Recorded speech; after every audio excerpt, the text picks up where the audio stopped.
Welcome to my pantry. I'm in here trying to make a grocery list.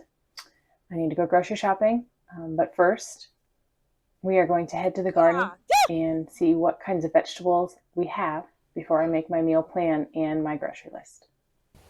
All right, there is a storm coming in, so it is very windy out here. I hope that it's not too loud, but we are on the lookout for things that I can make this week for dinners and lunches here at the house. I know I have some carrots that are ready to harvest.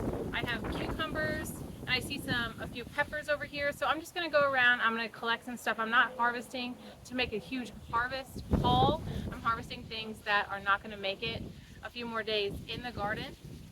I'm harvesting things that I can make for dinner, because ultimately things that are growing out here in the garden, if they can hold in the garden for a few more days and still be not past their prime and still be delicious, I'm going to let them in the garden, because the garden is way better at storing food than I am at storing food in my house, and it's a lot less work for me. This patch right here behind me, this is carrots.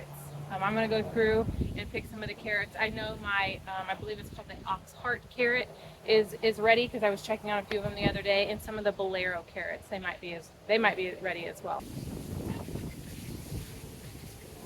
This is the Oxheart Carrot. You know, it's pretty big around, but it's just short and squatty, and that's how it's supposed to be. Can I pull out the carrots? Yeah, you can help pull out carrots. Come here. Can you make it through? Good job. Come over here. All right, so remember how to check the carrot? Wow. Look how big it is. No. Whoa! One of the reasons I love these Oxheart carrots is because I have clay soil, and what that means is the top is compost when I use my no-till method, but down in the soil is clay. So as we get heavy rains, and especially in the wintertime, it is very hard to pull a carrot out of that clay soil. So what I love about these is they are short and squatty, so they don't go down real deep, but they get extremely wide. So they provide a lot of food, and they kind of combat my clay soil. When I'm checking to see if a carrot is ready to come out, you look for the stems of the carrot. Do they look pretty hefty? And then just run your finger down around the carrot. Does it seem like it's about the size that you want? If it is, push it down, pull it out. The ones we have over here are more of a Danvers type carrot.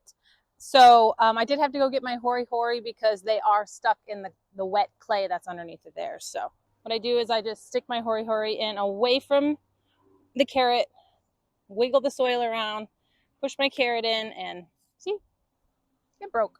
Ah, there it went. There's another one. We got a few of them to dig up as well. My basket is getting pretty full of carrots, so I don't want to get too many.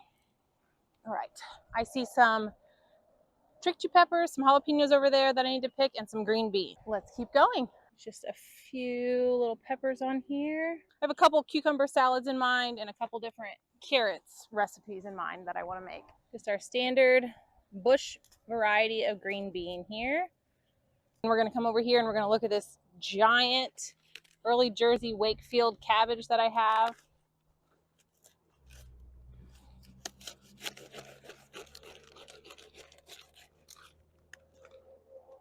Look at that. Isn't it beautiful? The wind is starting to pick up, so my grocery shopping might be over here pretty soon. But I have some beets here. These are multi-sown beets. That means I started them inside, and I sowed them like 3 seeds per cell, and then I transplanted them out here. And that's just to get a little bit of a jump start. And these beets over here are the multi-sown ones. They didn't come up as thick, but they definitely are ahead of the beets that I have on the other side of the garden, which were just sown into the compost. So, and I only see a couple of them here that we're gonna take, and that's because we're gonna have roasted beets this week.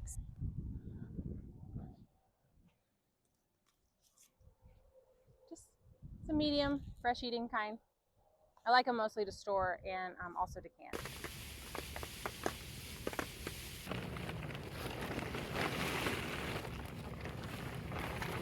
Wow. In typical me fashion, my pathways are starting to get covered, and this is the point where my husband gets kind of upset about how much stuff I have planted in the garden. Whoops, definitely forgot to harvest that one. This is the size I'm looking for to make my cucumber salad, but the smaller ones is what I like to make my fermented pickles out of, or just my dill pickles that I make. Let's see how many we can find. Ooh, look at this. Look what I found. A Walla Walla onion. How beautiful that is.